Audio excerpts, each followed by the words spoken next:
This is the ILTV on the hour. We're bringing you the biggest stories from Israel and the Middle East in just 5 minutes.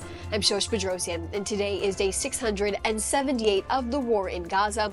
Let's get into all the top headlines right now. A private jet linked to the Mossad reportedly landed in Doha, Qatar today, which would mark the first time the Mossad director, David Barnea, was in Doha since negotiations failed last month. But a senior Israeli official denied to the Times of Israel that the purpose of Barnea's trip was to discuss negotiations towards a hostage and ceasefire deal, saying the meeting was actually for Mossad-related purposes. Meanwhile, the statement provided also says a partial deal is off the table right now. All of this as Egypt and other countries have worked to revive talks this week, with Hamas reportedly sending a delegation to Cairo. And Israel is at the forefront of the fight against savagery and barbarism. That's the message from Prime Minister Netanyahu as he addressed the Newsmax American Independence celebration in Jerusalem last night. Netanyahu condemned what he called the pro-Hamas sentiment on American college campuses, claiming that students are falling victim to Hamas propaganda. With that, the Israeli Prime Minister thanked the integrity of honest journalism and stressed the shared values of Israel and the United States. And now to the families of hostages. One of those families of the Nepali hostage Bipin Joshi is here in Israel for the first time ever, visiting the last known place their son was seen alive on Kibbutz Alomim before he was kidnapped by Hamas terrorists on October 7th. Bipin's mother and sister were shown the buildings that were damaged on the kibbutz that day as they lit candles to commemorate all of the Nepali and Thai workers kidnapped and murdered on that day.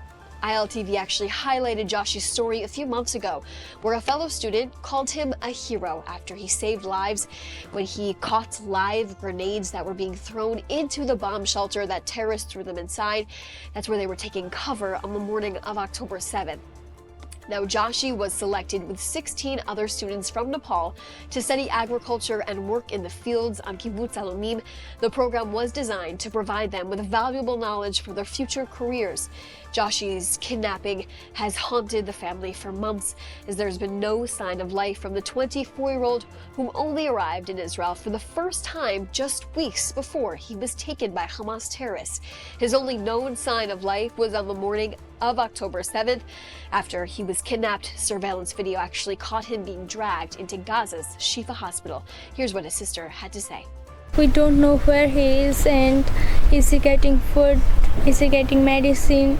We don't know anything, and it's too hard for me and my family, even for my brother. Please do whatever you can, and he is non-Israeli citizen, and please rescue him. It's too hard for me and my family, even him, and it's my request to the government of Hamas. We have no anything, we don't want anything from anyone. We are innocent one, and please let him go from the hell. Please let him go. Absolutely a tragic story and what this family is going through. And the United Nations now recognizes the sexual violence as a war crime committed by Hamas on October 7th, following the release of the DINA report, a health report built on testimonies of October 7th survivors and hostages who returned from captivity.